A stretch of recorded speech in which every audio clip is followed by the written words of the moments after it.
అందరికీ నమస్కారం. Welcome to Prajakshetram. Pawan Kalyan గారిని, జనసేన పార్టీని టీడీపీ వారి అనుకూలురు తగ్గించే ప్రయత్నం చేస్తున్నారని వాపోతున్న జనసైనికులు కొన్ని విషయాలను గ్రహించాలి. గత 4 ఏళ్లలో జనసేన సొంతంగా వివిధ అంశాలపై ప్రజల్లోకి వెళ్లడం, కౌలు రైతులకు ఆర్థిక సహాయం, జనవాణి, వారాహి యాత్రతో వైసీపీపై, ప్రభుత్వ అవకతవకలపై ప్రజల పక్షాన పవన్ కళ్యాణ్ గారు బలంగా పోరాడినప్పుడు పవన్ కళ్యాణ్ గారికి ప్రజల మద్దతు పెరగడమే కాక జనసేన పార్టీ వేగంగా ఎదుగుతూ వచ్చింది. ఆ తర్వాత టీడీపీతో పొత్తు, జనసేన ఎటువంటి రాజకీయ కార్యక్రమాలు నిర్వహించకపోవడం, జనసేన శ్రేణులను టీడీపీ కార్యక్రమాల్లో పాల్గొనమని చెప్పడం, ఇలా ఎన్నో కారణాలతో జనసేన స్వయంగా తన పురోగతికి ఫుల్ స్టాప్ పెట్టుకుంది. జనసేన టీడీపీ పొత్తులో భాగమైనప్పుడు ప్రభుత్వ వ్యతిరేకత పొత్తులో ప్రధానమైన టీడీపీ పార్టీ వైపే మల్లుతుందనడంలో సందేహం లేదు కదా.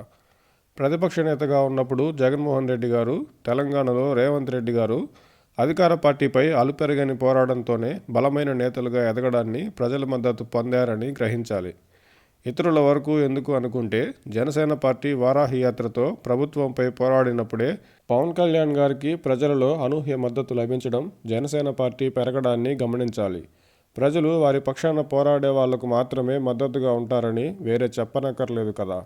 జనసేన తన సొంత పోరాటాన్ని వదిలేసి ఎన్నికలకు ఎంతో సమయం ఉండగానే తొందరపడి ముందుగానే టీడీపీతో పొత్తు పెట్టుకోవడం, పొత్తులో భాగంగా ఇంకా ఏ ప్రధాన అంశాలపై నిర్ణయాలు జరగకపోవడం, పొత్తులో భాగంగా జనసేనకు తగిన ప్రాధాన్యత ఉంటుందో లేదో అనే అనుమానాలు జనసైనికుల్లోనే ఉన్నప్పుడు మామూలు ప్రజలు జనసేన వైపు ఎందుకు చూస్తారు?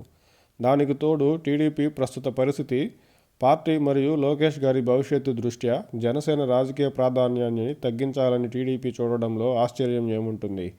టీడీపీ పవన్ కళ్యాణ్ గారిని తగ్గిస్తుంది అనే దానికంటే అటువంటి అవకాశాలు ఇస్తూ పవన్ కళ్యాణ్ గారే తనను తాను తగ్గించుకుంటున్నారని చెప్పొచ్చేమో.